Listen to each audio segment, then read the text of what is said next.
तो बड़ा कर भी लेनी है।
प्रणाम सुंदर साथ जी। प्रणाम जी।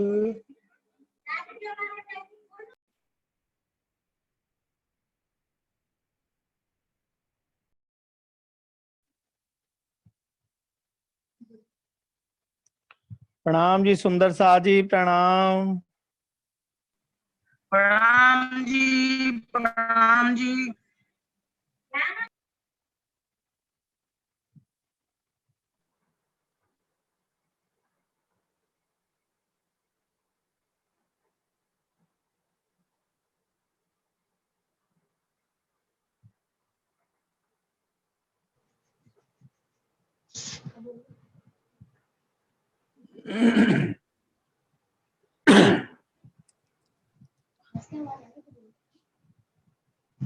प्रणाम जी सुंदर साथ जी।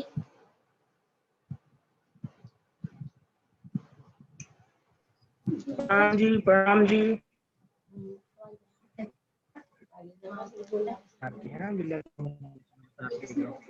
आप भी बोल दो प्रणाम। प्रणाम जी।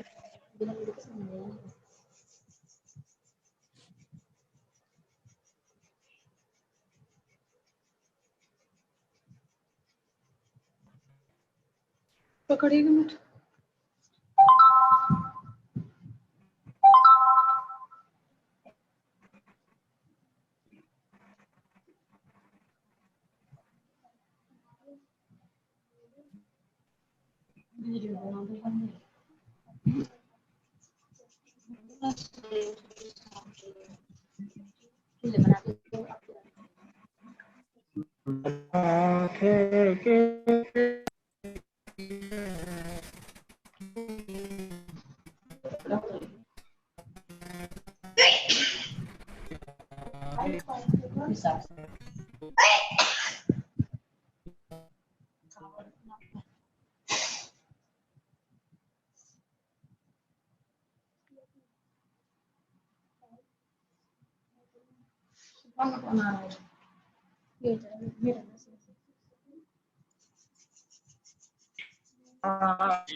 सुंदर साथ के कार्य की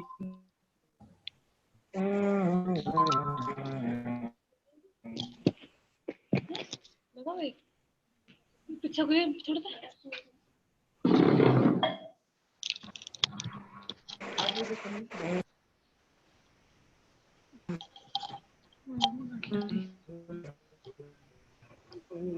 दीदी खुद को म्यूट कर लो, देखो वो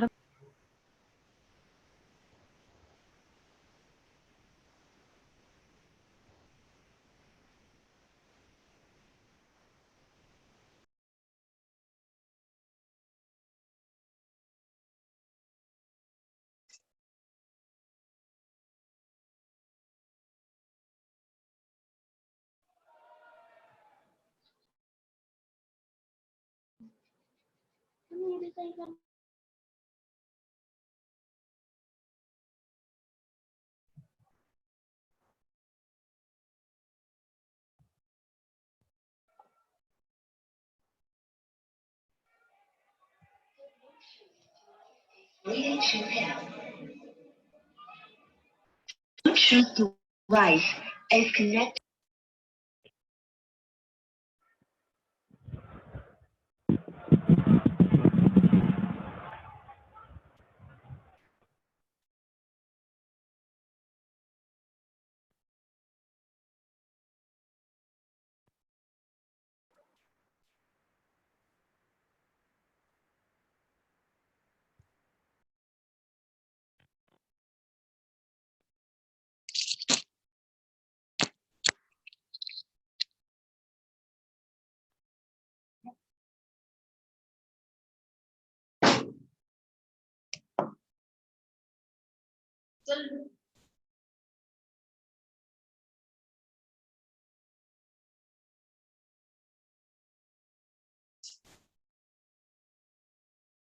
रजनीश जी प्रणाम जी।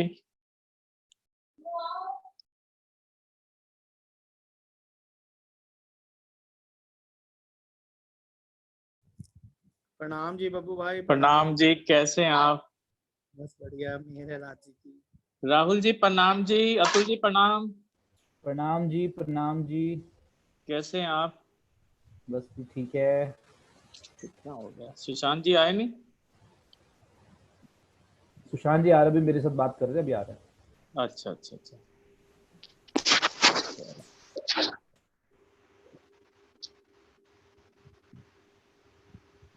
बैजू पटेल, बैजू पटेल जी प्रणाम जी।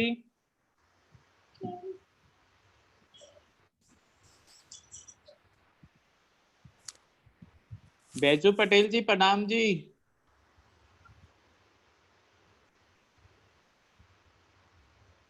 अतुल भैया बोलो, माइक अपने सब वो खोल लेंगे वीडियो। हाँ बोल देता हूँ। सुंदर साहब जी अपने एक बार वीडियो सब ऑन कर लें।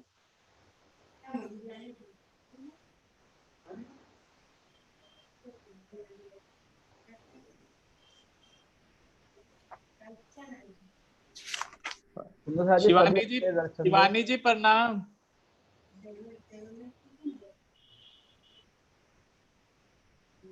शिवानी अपना माइक खोलो। प्रणाम जी। प्रणाम जी। कृष जी प्रणाम। प्रणाम जी।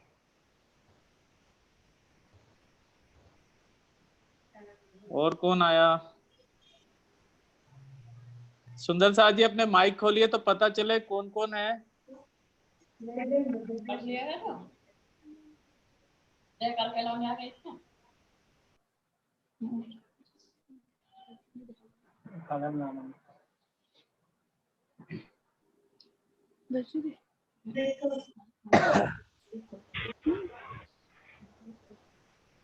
शिवानी, रतनपुरी से और कोई भी नहीं है? प्रणाम अंकल जी। प्रणाम जी। अरे तो आप तो हैं ही, आप तो दिख ही रहे हैं। और नहीं आया कोई? अभी सब बिजी है। ओ,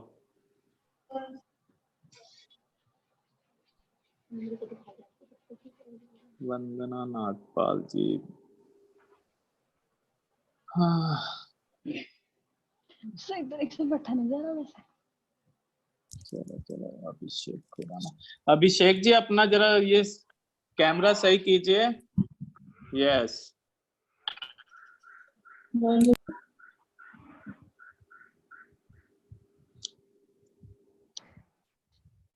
दो दो काम जरा पकड़ना सुनो। जब मैंने वो कहा था तो प्रणाम जी। प्रणाम जी सुशांत जी प्रणाम।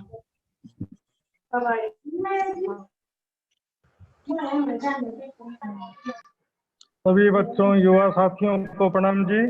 प्रणाम जी प्रणाम।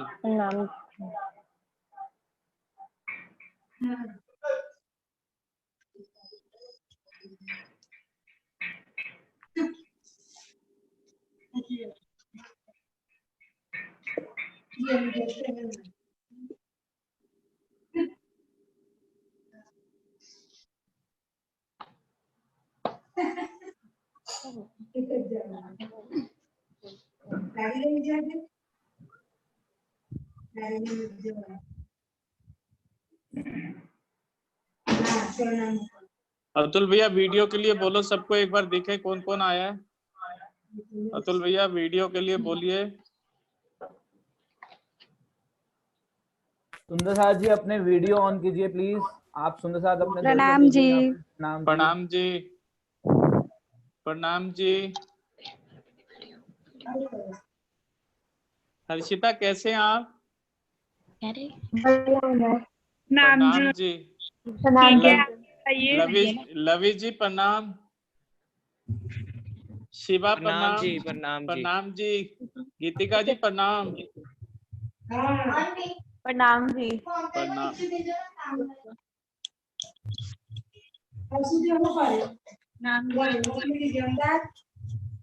सलोनी जी प्रणाम।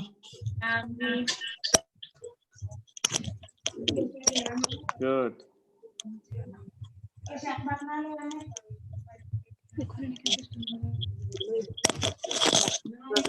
लगा रखा है मंदिर का।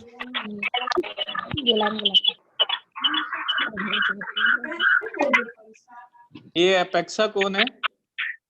सुंदर साथ जी।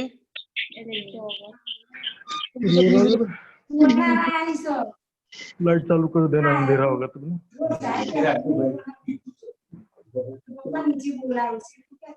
प्रणाम जी। सुशांत जी टाइम कितना हो गया?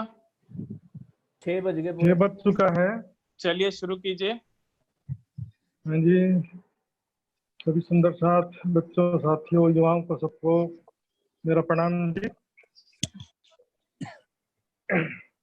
श्री निजानंद आश्रम रतनपुरी के द्वारा आयोजित इस बाल युवा शिविर में आप सबका हार्दिक अभिनंदन है। ये कौन है मैं- डिस्टर्ब कर रहा है? बाकी सबका ऑडियो म्यूट कर देंगे।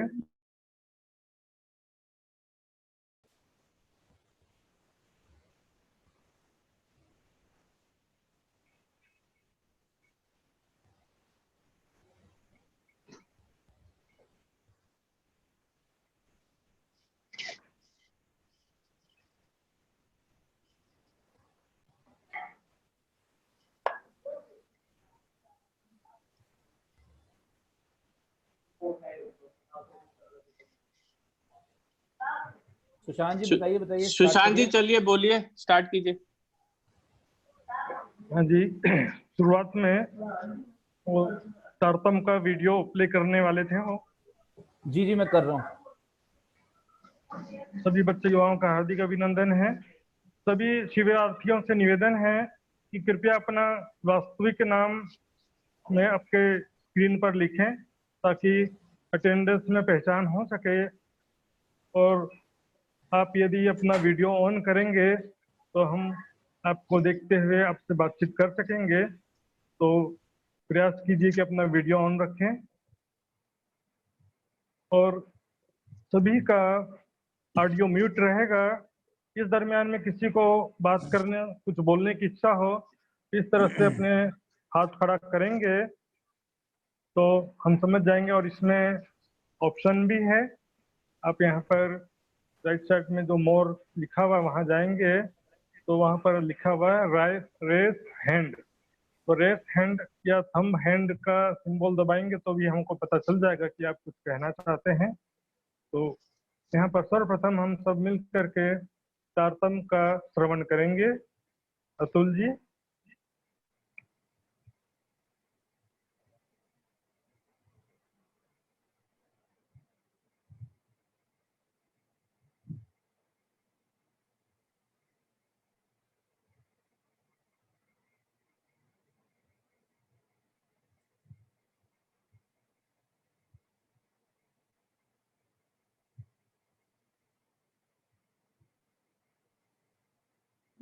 आवाज नहीं आ रही।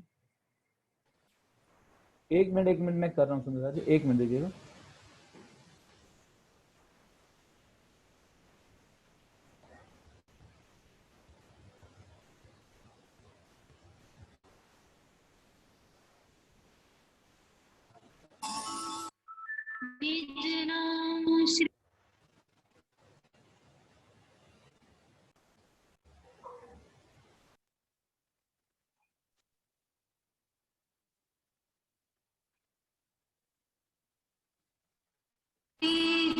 साहिब दी अनादि अचरातीत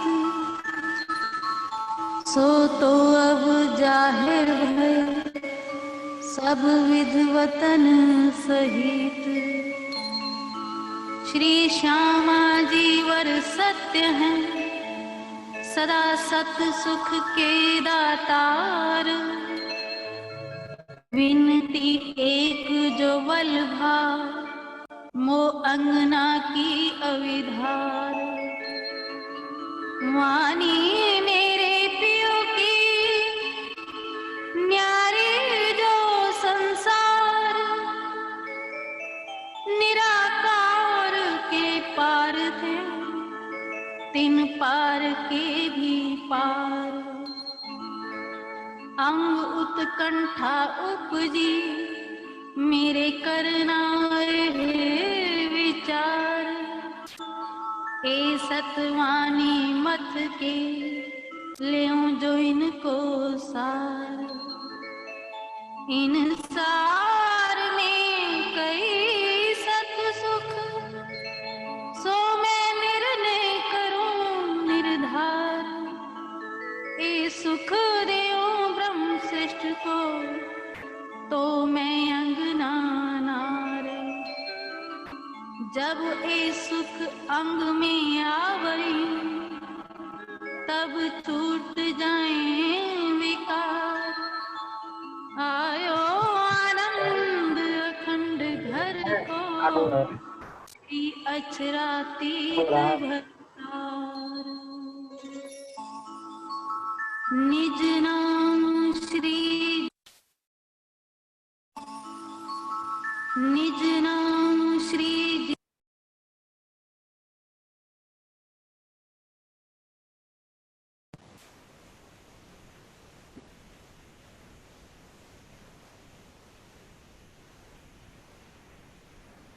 मेरा ना बोलो श्री प्राणनाथ प्यारे की जय। जय। जय। सभी बच्चे युवा शांत और एकाग्र चित्त होकर के वंदना सुनेंगे और स्वयं भी बोलेंगे। भले आपका ऑडियो म्यूट है, लेकिन आप दाद जी को रिझाने के लिए बोलना है। भले यहाँ आवाज सुनाई नहीं देगी, लेकिन जूम का एक लिमिटेशन है, एक समय में एक ही व्यक्ति बोल सकता है। तो मैं अपेक्षा जी से निवेदन करूंगा, वंदना वंदो सदगुरु बोलेंगी अपेक्षा जी। हाँ जी, प्रणाम जी। बोलिए प्रणाम श्री जी। प्राणनाथ प्यारे की जय। जय। वंदो सतगुरु चरण को, करो सो प्रेम प्रणाम। अशुभ हरन मंगल करन, धनी श्री देव चंद्र जिना। श्री प्राणनाथ निज मूलपति, श्री महराज सुना। तेज कुंवर श्यामा युगल को, पल पल करो प्रणाम। पल पल करो प्रणाम। श्री प्राणनाथ तुम सत्य हो, तुमसे चलत जहां। नयाधीन करनी नहीं, पिया बाह ग्रहे की लाज। पिया बाह ग्रहे की लाज। प्रणाम जी। प्रणाम जी। प्यारे सुंदर साथ जी, प्यारे साथियों, मेरे छोटे भाइयों एवं बहनों, आप सबका इस निजानंद बाल युवा संस्कार जूम शिविर पर हार्दिक अभिनंदन है, स्वागत है। आज से पहले हम सभी निजानंद आश्रम रतनपुरी के पवित्र प्रांगण में मिला करते थे और वहाँ हम बड़े ही प्रेम और आनंद से सदगुरु की मेहर की छाया तले आनंद पूर्वक शिविर अटेंड करते थे। ये भी राज जी का ही हुक्म है। देखिए, हम अपने अपने घरों में बैठे हैं, लेकिन राज जी ने हमारे बीच की दुनिया फिर भी मिटा दी है। तो हम सभी बच्चे, युवा, भाई बहन, सुंदर साथ जी, हम सभी हमेशा जीवन में सुखी रहें, स्वस्थ रहें, धाम धनी का प्रेम और आनंद प्राप्त करते रहें। यही इस शिविर का मुख्य उद्देश्य है। और इस शिविर में आपको वाणी, वीतक, सेवा पूजा, चर्चनी, संस्कार से संबंधित बहुत सारी बातें आपको बताई जाएंगी। पूरे 7 दिन तक आपको शिविर अटेंड करना है और इसमें आप सबका सुझाव हार्दिक आमंत्रित है। आपके जो भी जिज्ञासा है, प्रश्न है, या आपका अधिकार है, आप प्रश्न पूछ सकते हैं। और कोई विशेष विषय वस्तु जानना है तो आप अपने ग्रुप में कमेंट्स कर सकते हैं, ग्रुप में मैसेज कर सकते हैं। तो अब मैं आज प्रथम दिवस की प्रथम सभा के लिए आदरणीय श्री रजनीश जी सुंदर साथ जी को मैं आमंत्रित करता हूं। वो सभी बच्चों को संबोधित करेंगे 30 मिनट के लिए। उसके पश्चात पुनः मैं आपकी सेवा में हाजिर होऊंगा। आदरणीय श्री रजनीश जी। बोलो श्री प्राणनाथ प्यारे की जय। बोलो श्री सतगुरु महाराज की जय। जय। प्राणों के आधार आत्म संबंधी श्री सुंदर साथ जी सर्वप्रथम समस्त सुंदर साथ के हृदय में विराजित श्री युगल स्वरूप जी के चरणों में कोटि कोटि प्रणाम। आज हम समस्त सुंदर साथ धाम धनी श्री राजी महाराज जो उस अनमोल ज्ञान को इस धरा पर लेकर के आए, उस अनमोल ज्ञान के माध्यम से हम परम धाम की उस लीला को, उन सुखों को जानने का प्रयास करेंगे। जैसा कि सब जानते हैं कि धर्म ही सुख व शांति का मूल है। आज मानव किस खोज में है? शांति की खोज में, आनंद की खोज में। लेकिन अगर वास्तविकता देखी जाए इस संसार के अंदर, इस भूलोक के अंदर ना तो शांति है, ना सुख है, ना आनंद है। जो हमें आनंद प्रतीत होता है वह वास्तव में दुख का रूप है, क्षणिक आनंद है। यहाँ के सुख दुख का ही रूप है। तो हमें उन सुखों को कैसे प्राप्त करें? हम मूल शांति को कैसे प्राप्त करें? केवल आधार है धर्म। और धर्म क्या है? उसकी अनेकों शाखाएं हैं। हमारा बहुत बड़ा सौभाग्य है कि हम निजानंद संप्रदाय के झंडे तले आए। निज आनंद का क्या भाव है? सदैव का आनंद, आत्मा का आनंद। लेकिन उस आत्मा का आनंद कहां से प्राप्त हो, ऐसा हम प्रयास करेंगे। और कहां से प्राप्त करेंगे? श्री मुखवाणी, जो हमारा मूल आधार है। वाणी, अगर हम ज्ञान की बात करें तो ना कोई यहाँ ज्ञान दे सकता है, ना किसी के पास ज्ञान है। आप सुन रहे हो, मैं बोल रहा हूं, लेकिन ये मैं किस आधार पर बोल रहा हूं? वास्तव में ज्ञान किसको है? ज्ञान को ज्ञान है श्री मुखवाणी जो राजी महाराज लेकर के आए, ज्ञान उसको है। इल्म को इल्म है। अगर वाणी, मूल बात को समझना है। हमारा मूल आधार क्या है? श्री मुखवाणी, श्री कुलजम स्वरूप। अगर हम श्री मुखवाणी को साइड में कर दें तो ना मैं बोल सकता हूं, ना आप बोल सकते हैं। अगर कोई भी शिविर के माध्यम से बोलता है, धर्म का ज्ञान देता है, परम धाम की उन लीलाओं का वर्णन करता है, तो किसके आधार पर? श्री मुखवाणी के आधार पर। तो वास्तव में हमारा आधार क्या है? वाणी। लेकिन वाणी को ग्रहण कैसे किया जा सकता है? ये वो ब्रह्म ज्ञान है जो आज तक इस ब्रह्मांड में कभी नहीं आया। लोग त्रैगुण को भी सुनने की ताकत ना होए, त्रैगुण भी इस ज्ञान को सुन नहीं सकते। लेकिन सौभाग्य हमारा, हम घरों बैठे इस ज्ञान को प्राप्त कर रहे हैं। कैसे? क्यों? क्योंकि हमारी निस्बत है धनी से, हमारा संबंध है उनसे। लेकिन इस ज्ञान को कैसे पाया जाए? इस ज्ञान को पाने का माध्यम क्या है? ये मानव देह। मानव देह के पास ही वो विवेक शक्ति है, वो विवेक बुद्धि है जो ज्ञान प्राप्त कर सकता है। मंदिर में, मस्जिद में, गुरुद्वारे में केवल मानव जिनके पास विवेक बुद्धि है वही बैठकर ज्ञान से विचार कर सकते हैं। अन्य किसी योनि को अधिकार नहीं है। सुन लें लेकिन समझ नहीं सकते, विचार नहीं कर सकते, मोक्ष प्राप्ति का उपाय नहीं कर सकते।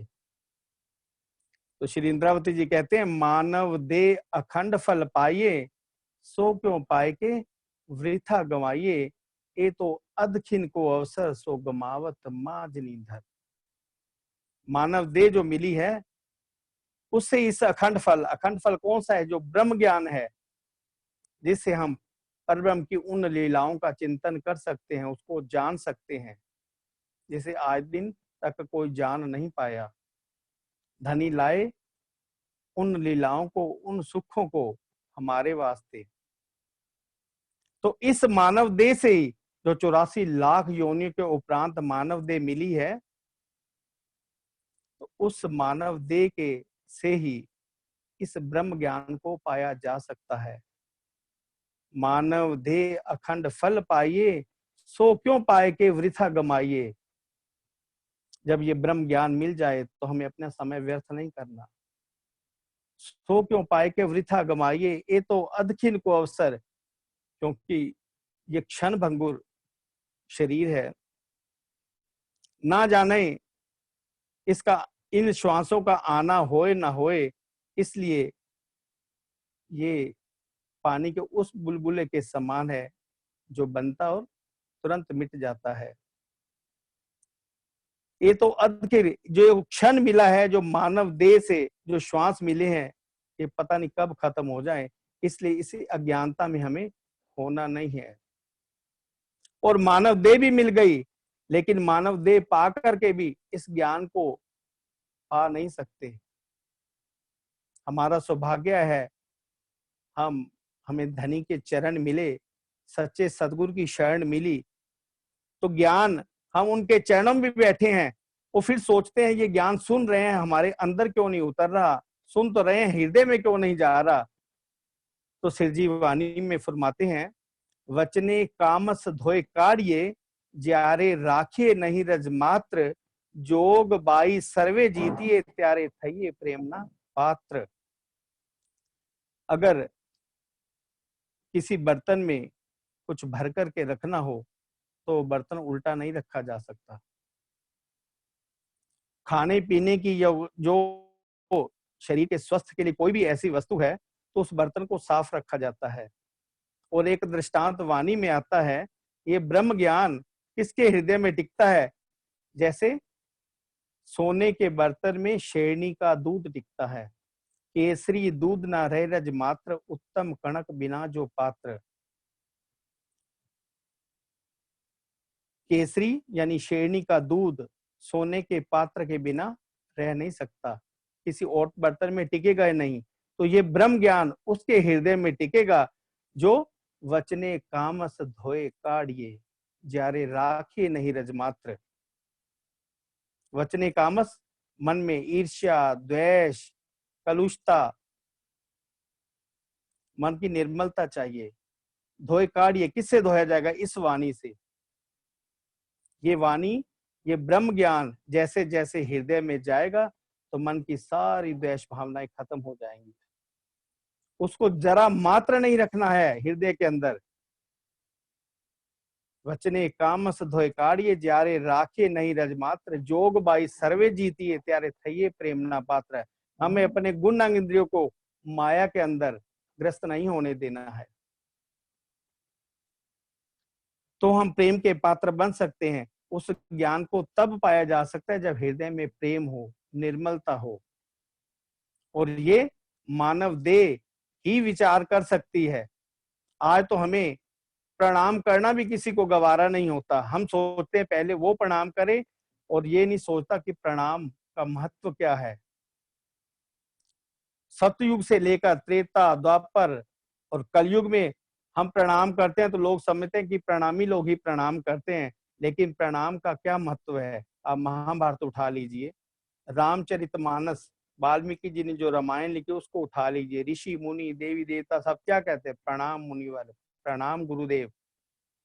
और तुलसीदास जी ने रामचरितमानस में भी कहा, करूं प्रणाम जोरी जुग पानी। तो प्रणाम का क्या महत्व है, प्रणाम से क्या होता है। ये एक ऐसा अभिवादन सूचक शब्द है, ये वो अभिवादन जिससे प्रेम, श्रद्धा, समर्पण ये गुण रहते हैं। और इसके साथ साथ जो पहले प्रणाम करता है तो उसको क्या मिलता है, आयु, विद्या, यश और बल की प्राप्ति होती है। अब ये जानो प्रेम में कितना, प्रणाम शब्द में कितना बल है। प्रणाम करने से हम सोचते हैं, कोई कभी किसी को मौका पहले प्रणाम करने का ना दीजिए, पहले सोचे कि हम ही प्रणाम करें, क्योंकि उससे ये 4 गुणों की प्राप्ति होती है, आयु, विद्या, यश और बल। और स्वस्थ आत्मा, स्वस्थ शरीर के अंदर निवास करती है। मानव देह स्वस्थ कब रहे, और जब बीमार है, जब शरीर अस्वस्थ हो ना, तो कुछ नहीं किया जाता। ध्यान किस में रहता है, शरीर के अंदर रहता है। इसलिए शरीर को स्वस्थ रखने के लिए इन चीजों पर ध्यान देना पड़ता है, खान पान पर ध्यान देना पड़ता है। जैसा खाओ अन्न वैसा होए मन, जैसा पियो पानी वैसी होए वाणी। ये जैसा खाओ अन्न, हम जैसा अगर सात्विक भोजन खाते हैं तो हमें हमारे मन के अंदर विचार भी शुद्ध आते हैं। जैसा पियो पानी वैसी होए वाणी। आप जूस पी करके देख लिए और शराब पीने वाले का हाल देख लिए, है तो वो भी लिक्विड और वो भी लिक्विड। और उसकी शुद्ध बुद्ध कहाँ जाती है, और शरीर किससे स्वस्थ रहता है। जैसा पियो पानी वैसी होए वाणी। तो खान पान पर ध्यान है, शरीर पर आसन प्राणायाम, ये शरीर के स्वस्थता के लिए, शुद्धि के लिए और मन की निर्मलता के लिए धनी ने ये वाणी दी है। धर्म ही सभी प्रकार की सुख एवं शांति का मूल है। धर्म में किसी प्रकार का कोई आडंबर नहीं होता, उसका वेशभूषा से कोई संबंध नहीं होता। हम ज्ञान ले रहे हैं, जो धर्म का ज्ञान लेते हैं लोग उसे धार्मिक कहते हैं, धार्मिक प्रवृत्ति का कहते हैं। और मनुस्मृति में के कथनानुसार, मनुस्मृति में क्या वर्णन आया है कि धर्म के 10 लक्षण होते हैं, धैर्य, क्षमा, कोई मन के अंदर विकार ना हो, चोरी ना करे और मन के अंदर पवित्रता हो, इंद्रियां बस में हो, बुद्धि शुद्ध हो, विद्या हो और सच बोले, क्रोध ना करे। ऐसा इन नियमों का पालन करने वाला ही व्यक्ति क्या कहलाता है, धार्मिक प्रवृत्ति का कहलाता है। तो धर्म ही सुख शांति का मूल है। अगर हमने मानव देह पा ली है, धार्मिक कहलाते हैं, लेकिन हमारा और पशुओं में अंतर क्या है।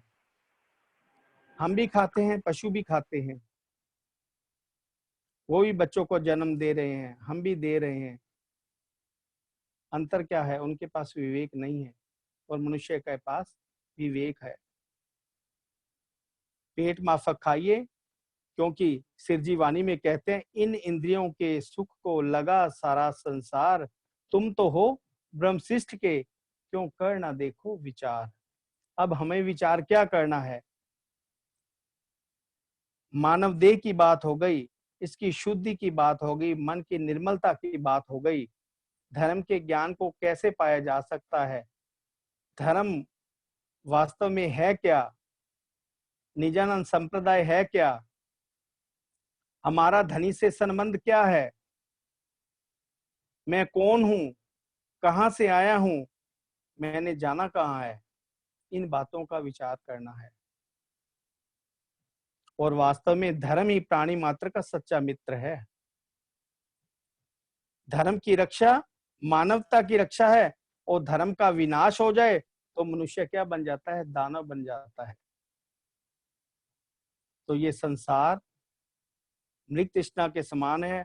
हम मन में इच्छाएं माया की तो रखते हैं, लेकिन हमें धनी ने इस संसार में क्यों भेजा है, हम किस कारण आए हैं, उन मूल बातों को जानना है।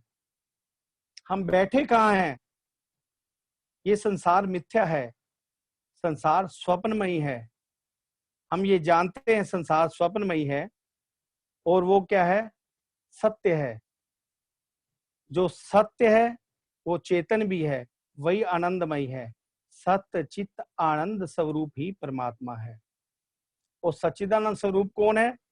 हमारे धाम के धनी अक्षरातीत। वो सत्य है, तो उसके विपरीत संसार क्या है? संसार क्या है? असत्य है। वो चेतन है, तो ये जड़ का ही रूप है।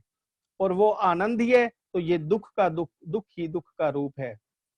वो सत्य है, चेतन है, आनंदमयी है, और यहाँ के जो सुख है वो दुख का रूप है। तो सिर जी ने कहा, झूठ शब्द ब्रह्मांड में कहावत यही में सांच। यहाँ के जितना भी झूठ है वो सत्य कहलाता है। यहाँ की सुख सुविधाएं हमें सुख प्रदान नहीं करती, दुख प्रदान करती है। तो हमें अपनी, हमारा बहुत बड़ा सौभाग्य है, हमें धनी के चरण मिले, वो ब्रह्म ज्ञान मिला। और ब्रह्म ज्ञान तो सबको मिला, लेकिन सच्चे सतगुरु की शरण मिली। और सच्चे सतगुरु ने हमें क्या दिया?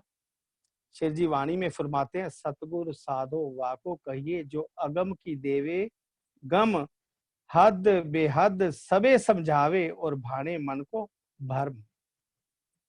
ये बेशक इल्म है, ये विशुद्ध ज्ञान है, जो ब्रह्म ज्ञान धनी हमारे लिए इस लेकर के इस संसार के अंदर अवतरित हुए।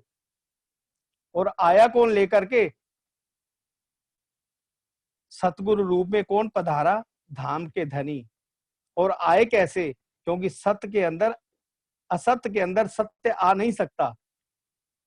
और हम इस संसार को कैसे देख रहे हैं? क्योंकि हम परम धाम के अंदर रहने वाली ब्रह्म आत्माएं, जो हमेशा धनी के चरणों में आनंद पूर्वक विहार करती हैं। राजी, श्यामा जी और रूहें सदा आनंद में, खिलवत खाना में, परम धाम के इष्ट के अंदर सराबोर रहती हैं, आनंद मग्न रहती हैं। लेकिन हमारा इस संसार में क्यों आना हुआ? क्या धनी हमें दुख दिखाने के लिए लाए? और धनी न देवे दुख तिल जीता, जो देखियो वचन विचारी जी। दुख आपन को तोज होता है, जो माया करत है भारी जी। हमें दुख क्यों लगता है, जबकि हमें धनी तो सुख देने के लिए आए हैं।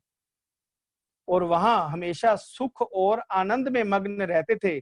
परम धाम के अंदर केवल इश्क का ही साम्राज्य है, इश्क ही, और सबके तन इश्क के हैं, और सबके अंदर धनी का प्रेम रहता है।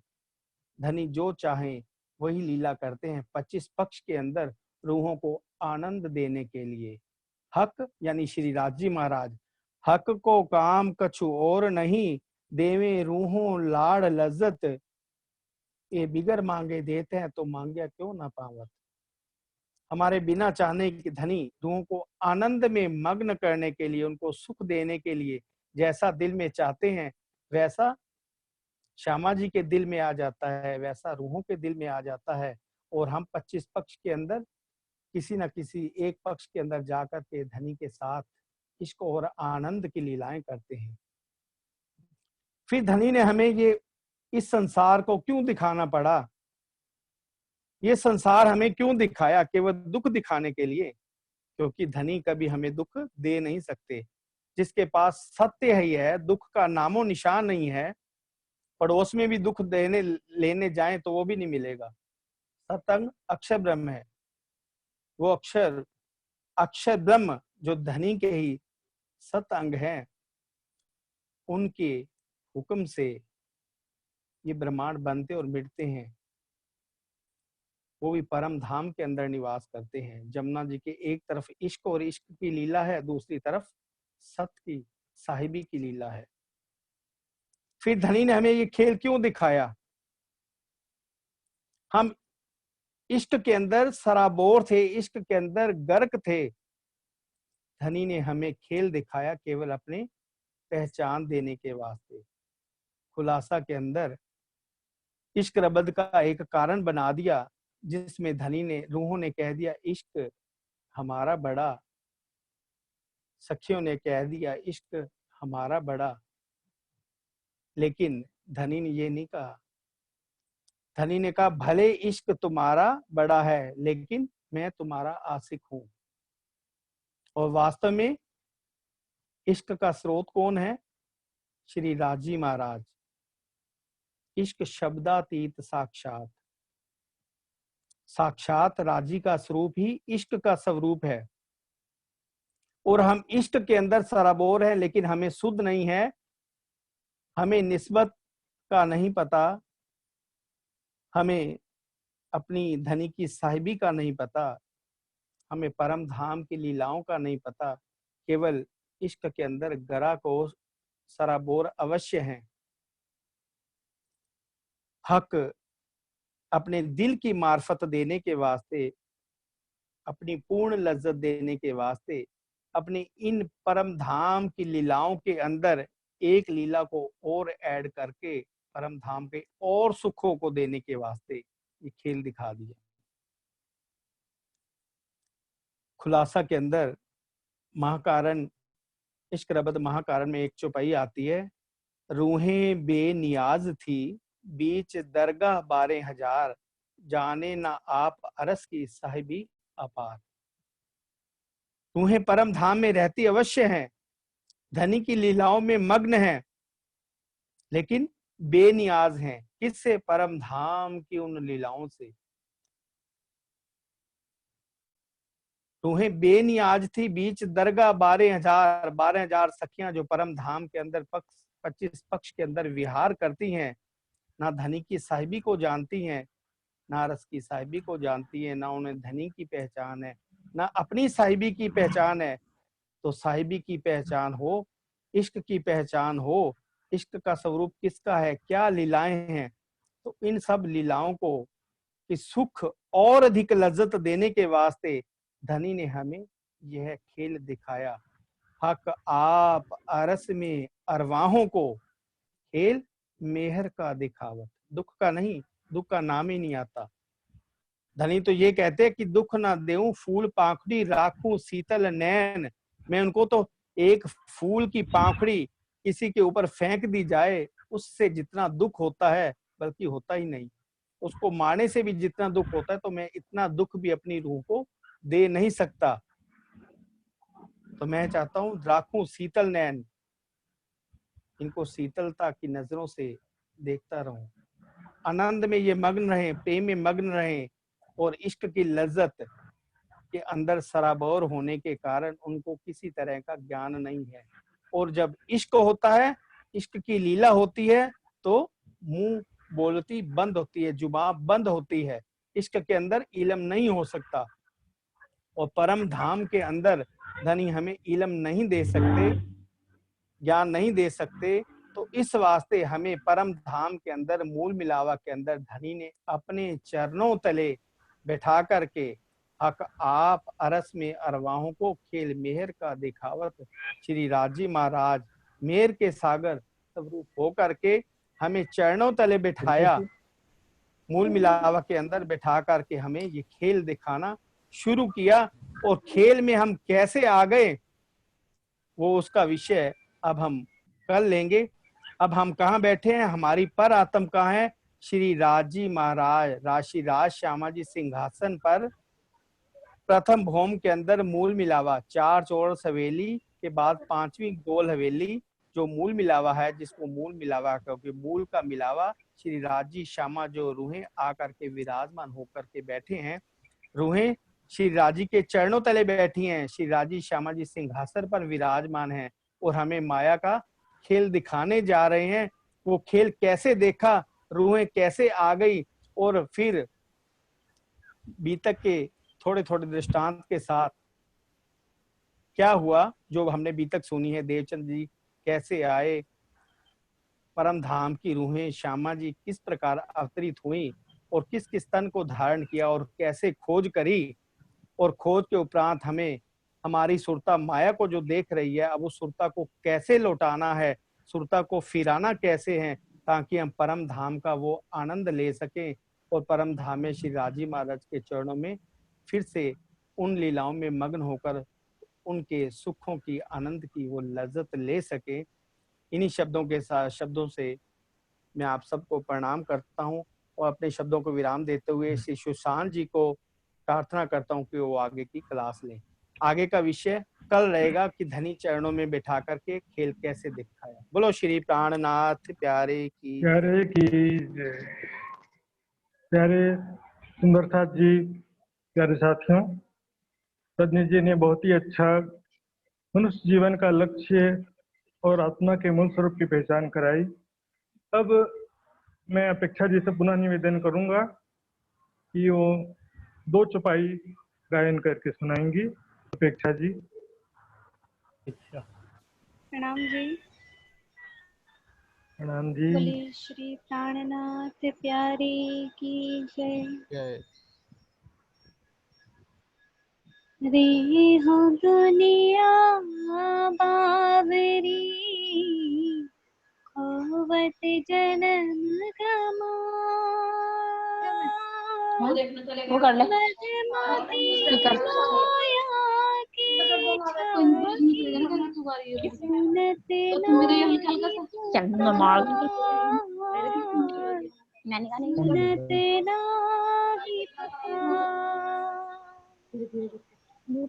अपनी छाया साप बिगोती, बल खोए चली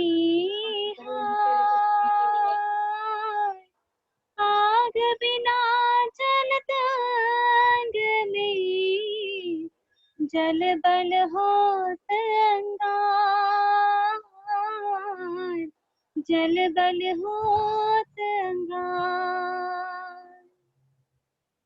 सत शब्द को कोई न चीन्हे, सुने हृदय नहीं संभार,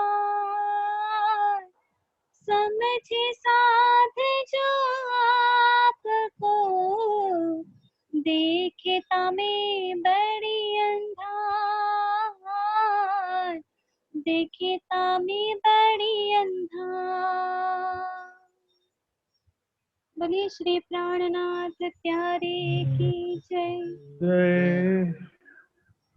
प्यारे सुंदर साथ जी, प्यारे साथियों, आज का समय संसार का जो वातावरण है, हर एक मनुष्य अपने अहंकार, अपने स्वाभिमान में अडिग रहना चाहता है। कोई भी झुकना नहीं चाहता, चाहे उनकी स्वयं की गलती भी हो तो भी झुकना नहीं चाहते हैं। लेकिन सुंदर साथ के विषय में कहा गया है, सुंदर साथ जिसका हृदय मोम के समान कोमल होता है, मोमिन दिल कोमल कहिया। वाणी में कहा है, जो घड़ी रहो साथ चरने हो रहियो तुम रेणु समान। चरण धूलि बन के रहना है। आदरणीय रजनीश जी ने बताया, प्रणाम करना भारतीय संस्कृति है और सुंदर साथ के लिए भी वाणी में यही निर्देश है। प्रणाम जी करने के कई तरीके होते हैं। उससे पहले मैं बताऊंगा प्रणाम शब्द का अर्थ क्या होता है। प्रणाम शब्द के साथ साथ हिंदू संस्कृति में वर्तमान में एक और शब्द प्रचलित है, नमस्ते। नमस्ते में नमः यानी कि मैं नमन करता हूँ, मैं आपके सामने शीश झुकाता हूँ, अपने आप को छोटा मानता हूँ, आपको सम्मानित करता हूँ मैं। और प्रणाम में प्रतिष्ठ नमन होता है। प्रनमन, प्रकृष्ठ यानी कि सच्चे दिल से आप झुक रहे हैं, सामने वाले को बड़ा मानते हुए झुक रहे हैं। हमने सीरियल में देखा कि हमेशा छोटा व्यक्ति बड़े व्यक्ति को प्रणाम जी कहता है और बड़ा व्यक्ति छोटे व्यक्ति को आशीर्वाद देता है, प्रणाम जी नहीं कहता। लेकिन हमारे समाज में सुंदर साथ में सभी बराबर हैं, इसलिए जवाब में हम भी आपको प्रणाम जी कहते हैं। फिर भी शिष्टाचार में प्रणाम करने के 3 तरीके हो सकते हैं, उन 3 तरीकों पर हम विचार करेंगे। सबसे पहले यदि हम अपने बराबर के किसी व्यक्ति से भी मिलते हैं तो उनसे जब मिलेंगे तो हाथ जोड़ करके दोनों हाथों को बराबर जोड़ करके प्रणाम जी कहेंगे, मुस्कुराते हुए थोड़ा सा सिर को झुकाते हुए हम प्रणाम जी कहेंगे। लेकिन यदि हम किसी बड़े व्यक्ति से मिलते हैं, जैसे माता पिता हैं, गुरुजन हैं, तो उनको केवल हाथ जोड़ के प्रणाम करेंगे तो नहीं चलेगा साथियों, थोड़ा सा झुकना पड़ेगा, तभी तो आशीर्वाद प्राप्त होगा उनका। तो जो भी बड़े बुजुर्ग हैं, माता पिता हैं, रोज सुबह उन्हें हाथ से उनके चरण स्पर्श करके उन्हें प्रणाम करना है। इसके अलावा जब हम धामधनी राजी महाराज को प्रणाम करते हैं तो राजी महाराज को हाथों से केवल स्पर्श करके भी नहीं चलेगा। धामधनी के चरणों में मंदिर में राज्य की सेवा है तो वहां साष्टांग दंडवत करना है, शीश झुका करके प्रणाम करना है। आप देखते हैं जब आंधी आती है बड़े बड़े पेड़ टूट करके गिर जाते हैं, लेकिन छोटा सा जो पौधा होता है, छोटे छोटे घास होते हैं, उनको कुछ भी फर्क नहीं पड़ता है। इसलिए अकड़ जो है, अकड़ एक दिन टूट जाती है। हमको अकड़ से सावधान रहना, अहंकार से सावधान रहना है। शुक्र, गरीबी, सब्र, ये मनुष्य तन, और यहाँ पर हमको सिर्फ मनुष्य तन नहीं, चार चीजें एक साथ मिली हैं। चार चीजें यहाँ पर हमको एक साथ मिली हैं, जैसे कि यहाँ पर हम देख सकते हैं मनुष्य तन, 28वां कलयुग, भारत भूमि, साथ ही श्री प्राणनाथ जी के चरण कमल हमको प्राप्त हुए हैं। मनुष्य तन तो पहले भी कईयों को प्राप्त हुआ था, पर अभी इस समय में हमको बहुत सारी चीजें प्राप्त हैं। ये भारत की पवित्र धरती 28वां कलयुग, जिसमें स्वयं श्री प्राणनाथ अक्षरातीत पधारे हुए हैं, तो उनके चरण कमल और उनकी वाणी को पा करके हम कहाँ जो है भौतिकवाद में सांसारिक सुखों के पीछे हम समय खराब कर रहे हैं। ये अवसर बार बार प्राप्त नहीं होता है, बहुत ही मुश्किल से ये अवसर हमें प्राप्त हुआ है। एक पशु भी है, खाना, सोना, बच्चे पैदा करना, एक जानवर भी ये कार्य करता साथियों। आहार, निद्रा, भय और मैथुन, ये चार चीजें मनुष्य और पशु में समान होती हैं। हम चलो कोई बात नहीं, इतने आलसी हो गए कि अपने शरीर के दुश्मन हो गए। देरी से सोना, देरी से उठना, उसके बाद फिर भोजन भी स्वादिष्ट भोजन और पैकेज्ड फूड, जो बाजारू भोजन है, वो हमको ज्यादा अच्छे लगते हैं। फ्रूट, सलाद, दूध और घर का बना हुआ रोटी, सब्जी, दाल, चावल हमको अच्छा लगता है नहीं। आज सुंदर साथ समस्त मानव जाति को आज के समय में विचार करना पड़ रहा है। कोरोना की महामारी ने विचार करने के लिए मजबूर कर दिया है कि हमको अपनी इम्यूनिटी बढ़ाना पड़ेगा। इम्यूनिटी कैसे बढ़ेगा? आसन प्राणायाम से बढ़कर इम्यूनिटी बढ़ाने वाली कोई चीज नहीं है। अब आसन प्राणायाम को सब योगा कह देते हैं, पर योग में 8 चीजें होती हैं, उसके सिर्फ 2 अंग हैं, आसन और प्राणायाम। कुल 8 अंग होते हैं, उस विषय में बाद में विवेचना किया जाएगा। आसन और प्राणायाम केवल फिजिकल शारीरिक लाभ के लिए नहीं होते हैं साथियों। आसन प्राणायाम से हमारी मानसिक शक्ति वृद्धि होती है और आसन प्राणायाम हमारे लिए ध्यान चितवनी में भी बहुत सहायक होते हैं। ये मनुष्य शरीर मौज मस्ती करने के लिए नहीं मिला साथियों, भोग विलास करने के लिए नहीं मिला ये मनुष्य शरीर। अच्छा बताइए, खाने का सुख मनुष्य को ज्यादा है कि जानवर को ज्यादा है? हाथ खड़ा करिए सुंदर साथ जी, कोई अपना ऑडियो अनम्यूट करके बता सकते हैं कोई भी। खाने का सुख मनुष्य को ज्यादा है कि पशु को ज्यादा है? मनुष्य को। मनुष्य को ज्यादा है। मनुष्य को ज्यादा है। जानवर को। मनुष्य खाते हैं। अच्छा ठीक है, विचार करते हैं। मनुष्य को ज्यादा ऐसा लग रहा है कि हम मनुष्य हैं इसलिए, लेकिन हमको जो मिठाई में जो स्वाद आता है साथियों, वही स्वाद सूअर को विष्ठा खाने में आता है। वो सब छोड़िए, हमारा शरीर में जो पेट है, इतना छोटा सा पेट है,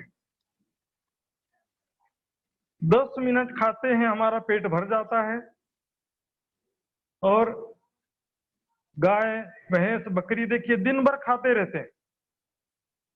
अब हम जितना देर खाएंगे उतनी देर ही तो खाने का सुख मिलेगा ना।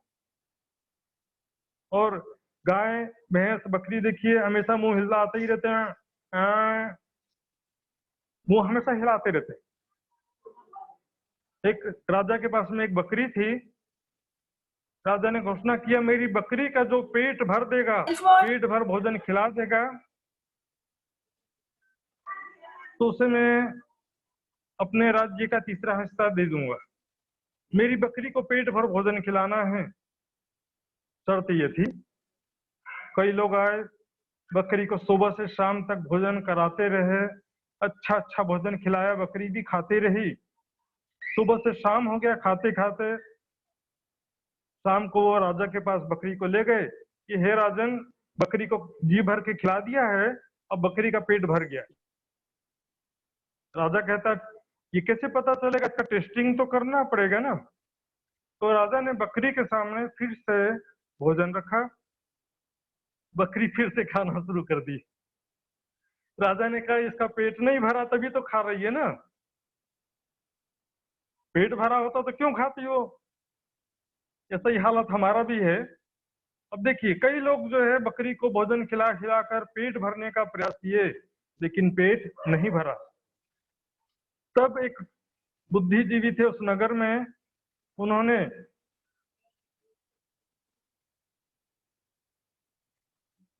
कहा कि मैं बकरी का पेट भर दूंगा। बकरी को ले गए और उनके खूंटे से बांध दिया। बकरी के सामने खाने की अच्छी वस्तुएं तो रखा, लेकिन हाथ में एक छड़ी रखा।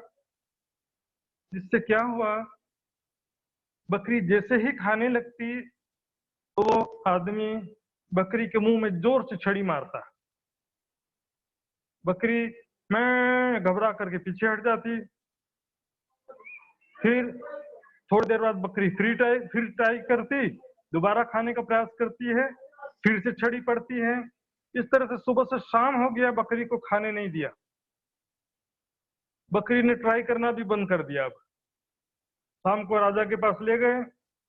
राजा ने टेस्टिंग करने के लिए बकरी के सामने फिर से घास रखा, लेकिन बकरी डर के मारे खाना नहीं खाती है। बोले, ये सामने आदमी मारने वाला खड़ा है, तो फिर अभी खाना सुरक्षित नहीं है। बकरी खाना नहीं खाती है। तो राजन कहता, हाँ, बकरी का पेट अब भर चुका है। खाने से पेट नहीं भरता सुंदर साथ जी, त्याग से, उपवास से पेट भरेगा। ये मन कभी भरता नहीं है। पेट तो भर जाता है, पेट में एसिडिटी हो जाए तो भी मन भरता नहीं है साथियों।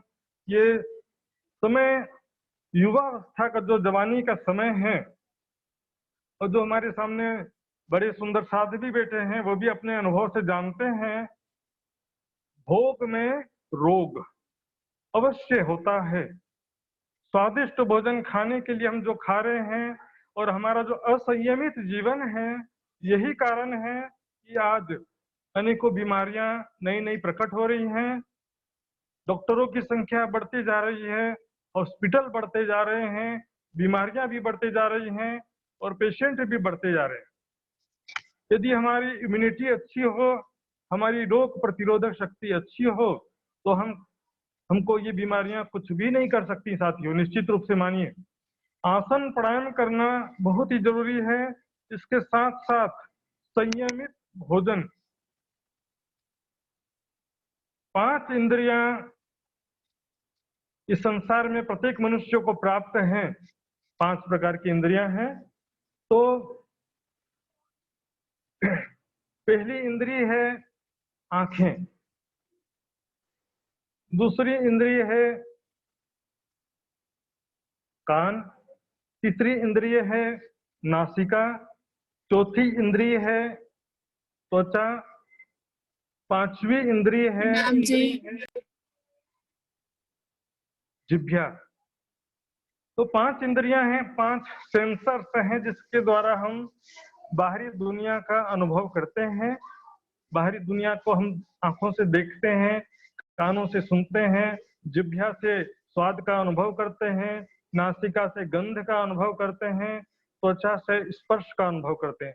ये इंद्रियां हमको सदुपयोग करने के लिए दी गई थी, लेकिन इसका उपयोग हम संसारिक सुखों को प्राप्त करने के लिए कर रहे हैं, दुरुपयोग कर रहे हैं।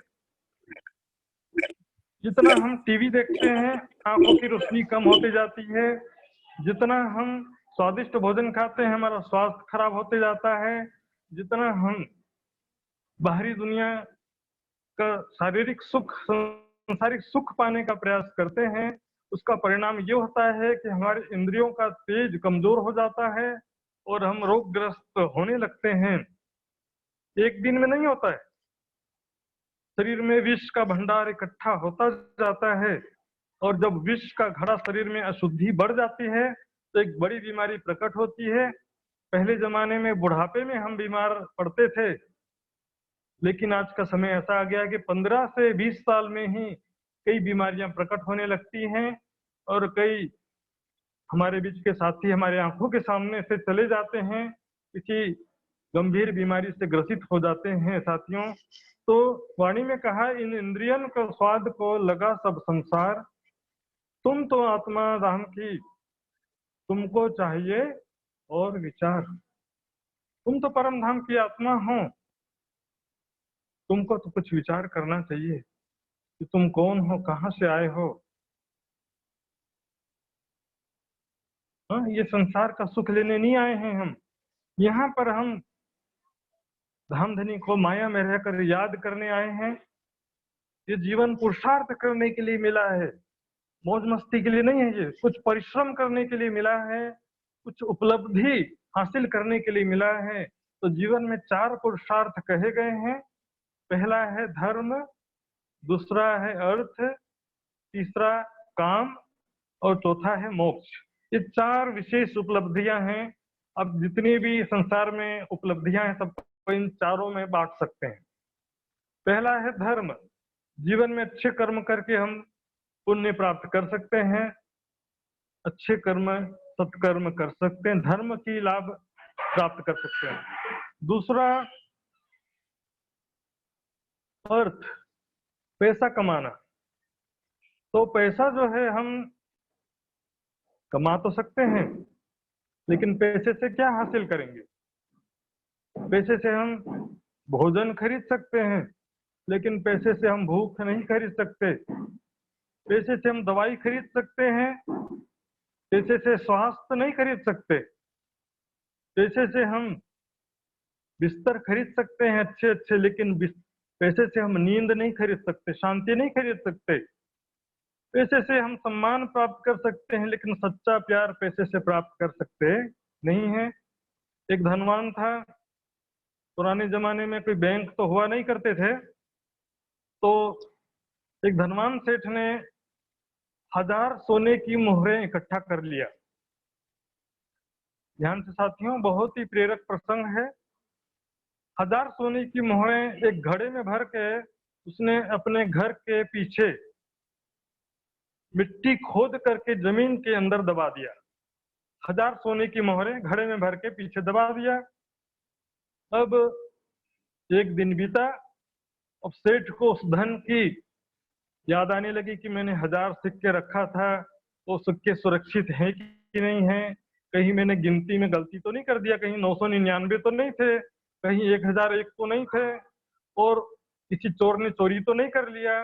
उसने अगली रात को क्या किया, मिट्टी खोद करके वापस घड़ा को बाहर निकाला और पूरे सिक्के फिर से गिने, 1 2 3 999 1000।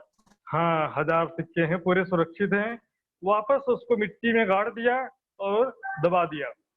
फिर से अगले दिन फिर से उसको टेंशन हो गया, चिंता हो गया कि मैंने 1000 सिक्के रखे थे, तो उसका जो है क्या हुआ आखिर। इस तरह से हर दिन 1000 सिक्के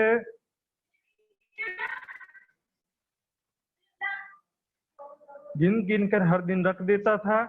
एक रात एक चोर ने उनको देख लिया कि सेठ जी क्या कर रहा है, घड़ी से सिक्के निकाल रहा है, गिन रहा है, वापस रख रहा है। चोर ने देख लिया। अब जैसे ही सेठ वापस गया, चोर ने सारे सिक्के निकाल लिए और घड़े में 1000 कंकड़, छोटे छोटे पत्थर रख दिया और वापस दबा दिया। अगले दिन जब सेठ आया और उसने फिर से मिट्टी खोदा और घड़ा जब बाहर निकाला, तो देख करके जोर जोर से चिल्ला करके रोने लगा, मैं तो लुट गया, बर्बाद हो गया, मेरे सारे जीवन भर की कमाई चले गई। चिल्ला चिल्ला के रोने लगा, जिससे आस पड़ोस के सारे लोग इकट्ठे हो गए। सबने कहा क्या बात है सेठ जी। उसमें से एक बुद्धिमान बुद्धिजीवी था, उसने कहा सेठ जी मेरी बात ध्यान से समझिए, ये 1000 सिक्के जो आपने उपयोग किया था, इसकी आज तक आपको जरूरत पड़ी? सेठ जी ने कहा अभी तक तो जरूरत नहीं पड़ी, क्योंकि बाहर भी तो कुछ पैसे रखे हैं ना। अच्छा, भविष्य में इसकी कुछ जरूरत पड़ने की संभावना थी? बल्कि भविष्य में भी इसकी जरूरत पड़ने की कोई संभावना नहीं थी। तो फिर आप ऐसा करो, कल से क्या करना, सिक्के की जगह इस पत्थर को ही गिन लिया करो, क्योंकि आप सिर्फ गिनती ही तो करते थे ना, सिक्कों का उपयोग तो आपको करना नहीं था, सिर्फ गिनती करते थे। तो कंकड़ को गिनो चाहे सिक्के को गिनो, क्या फर्क पड़ता है। धन का जो उपयोग हम कर सकते हैं, धन का उपभोग नहीं कर सकते। धन की आवश्यकता है रोटी, कपड़ा और मकान। इससे ज्यादा हम करने जाएंगे तो क्या होगा, रोटी की जगह पूड़ी आ जाएगा, पिज्जा बर्गर आ जाएगा, और पानी पूड़ी समोसा कचौड़ी हो सकती है, लेकिन ये चीजें सिर्फ नुकसान ही देंगी, हमको रोगग्रस्त ही करेंगी। इसलिए समझिए, मनुष्य जीवन पुरुषार्थ करने के लिए मिला है। इंद्रियां हैं, लेकिन इंद्रियों का सदुपयोग करिए।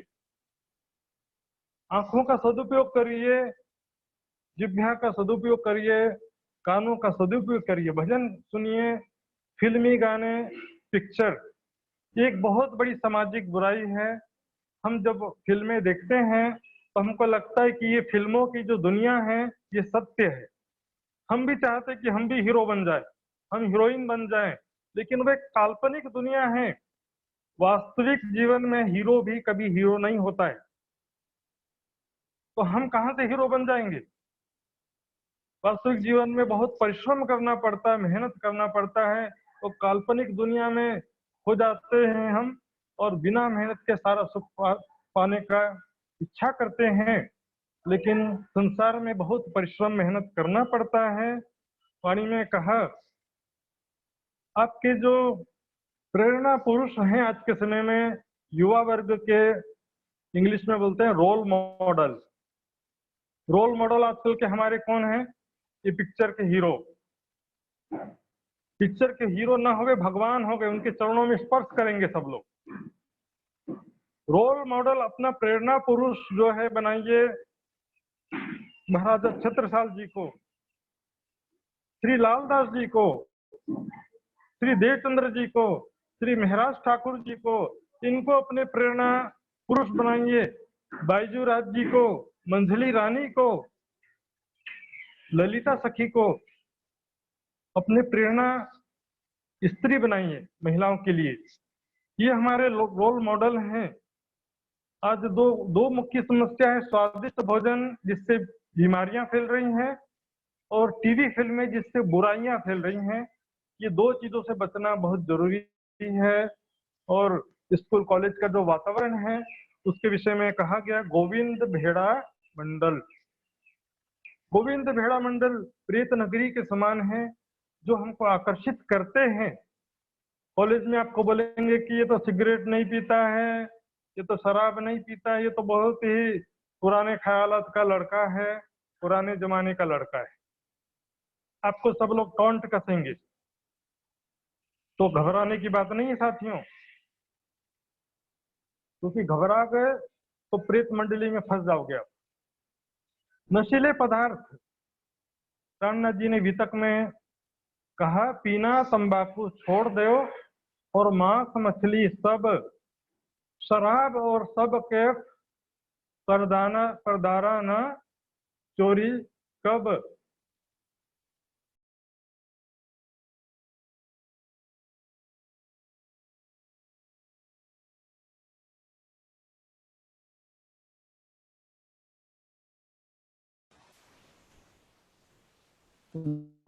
सुशांत जी का वीडियो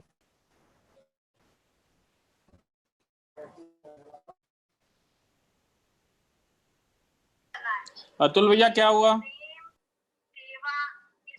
नेट कनेक्ट टाइम हो गया, तो 7 बजे। ओके ओके चलिए। टाइम हो गया ना भैया। रजनीश जी जरा सबको कल के लिए सूचना देके और बंद कर दीजिए। हाँ आगे सुशांत जी आ गए हैं वापस। बोलो रजनीश जी। हाँ जी, कल की सूचना वो व्हाट्सएप पे डाल दी जाएगी ना। हाँ जी, फिर भी एक बार उन्होंने मैटर बना रखे हैं। हाँ जी हाँ जी। मस्त विद्यार्थी सुंदर हाँ जी, शास्त्र प्रणाम जी। आगे सुशांत जी आगे आगे आगे आगे चलिए। राम जी साथियों, क्षमा चाहता हूँ, मैं थोड़ा डिस्टर्बेंस हो गया। तो नशीले पदार्थ से दूर रहना युवा वर्ग के लिए अति आवश्यक है। साथ ही मांसाहार, नॉनवेज बहुत युवा वर्ग में आजकल चलता है।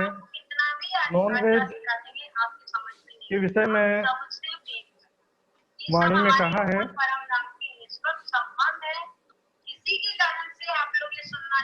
ये आवाज कहाँ पे आ रही है साथियों? म्यूट कर दीजिए सबका।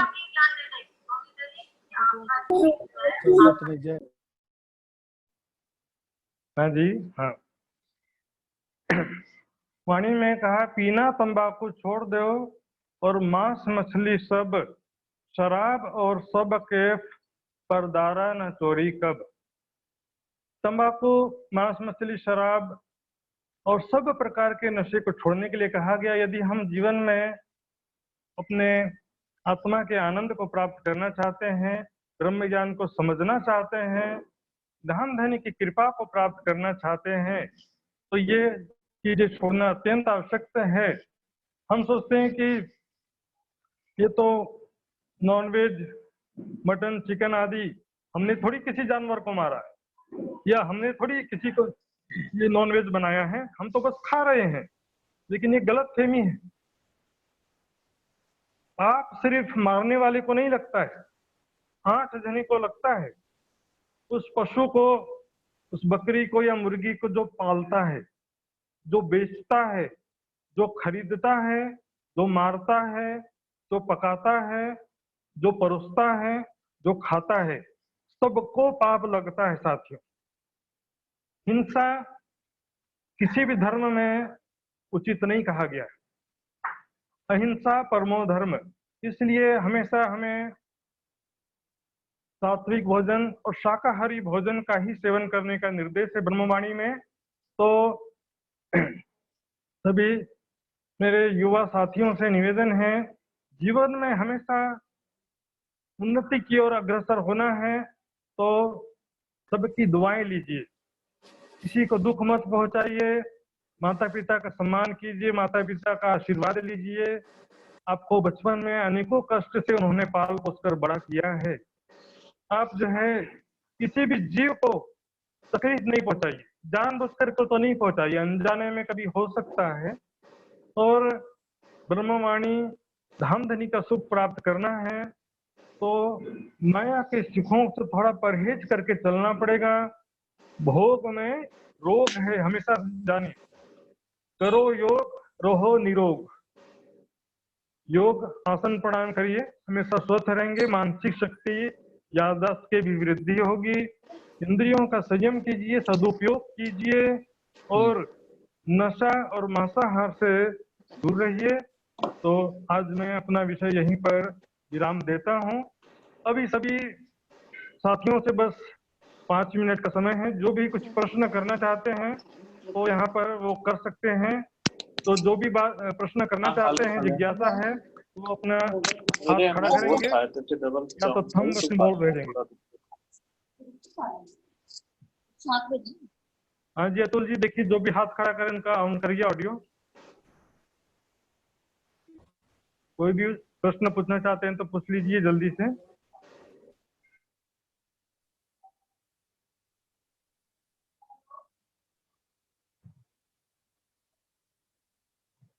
हाँ ऋषिका जी प्रश्न पूछना चाहती हैं, इनका ऑडियो ऑन करिए।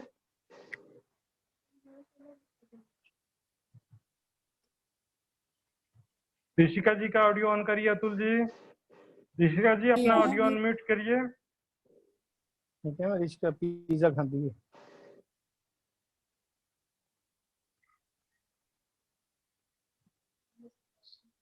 हाँ जी, किसी को प्रश्न नहीं करना है?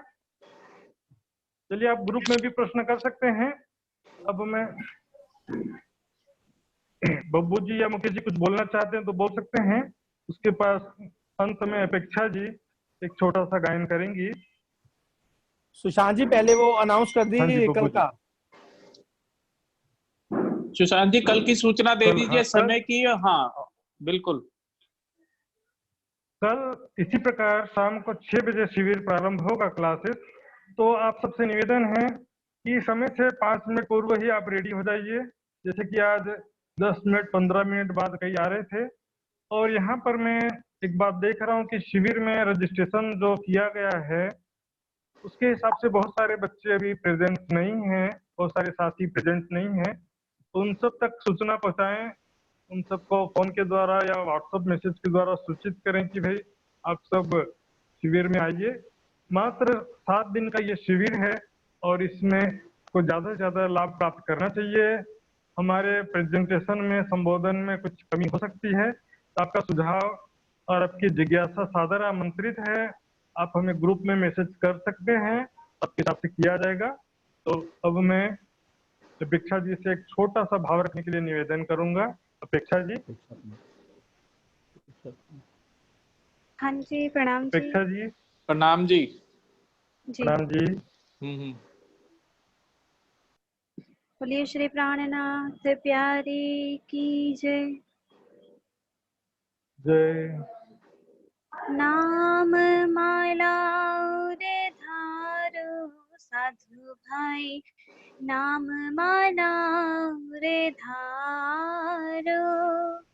संध्या समय शुद्ध चित करके, धनी को नाम चितारो। नाम माला रे धारो साधु भाई, नाम माला रे धारो। 4 पदार्थ पाय अमोलक, सो वृथा नहीं हारो। मनुष्य तन दुर्लभ है साधु, सो क्यों भूल गुजारो। नाम माला रे धारो साधु भाई, नाम माला रे धारो। बोलिए श्री प्राणनाथ प्यारे की जय।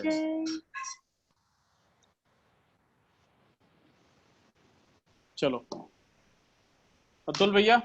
चलिए ठीक है सुंदर साहब जी। हाँ लीव कर दीजिए कल का सेम टाइम रहेगा। और सुंदर साहब से निवेदन अपना नाम लिख दीजिए चैट में, अपना नाम चैटिंग में लिख दीजिए ताकि हम लोग अटेंडेंस चेक कर सकें। राइट ठीक है। चलो बोलो श्री प्राणनाथ प्यारे की जय। हाँ बोलिए सुशांत जी, बोलिए बोलिए। आज मैं एक सूचना दे रहा हूँ कि शिविर के अंत में सभी शिविरार्थियों का ऑनलाइन एग्जामिनेशन होने वाला है। तो जो जो आपको क्लास में पढ़ाया जा रहा है वो आप एक नोटबुक में लिखते जाइए, इसी तरह से देख सकेंगे, पार्टिसिपेट आपको एग्जाम में इसी तरह से कर सकेंगे। तो सबसे यही निवेदन है कि आप इसको लिखते जाइए, ऐसा नहीं कि पढ़ते गए, सुनते गए और बोलते गए। ठीक है, चलिए प्रणाम जी। प्रणाम जी। तो यहाँ पर अभी सभा बर्खास्त की जाती है, कल फिर से मिलेंगे। प्रणाम जी। प्रणाम जी।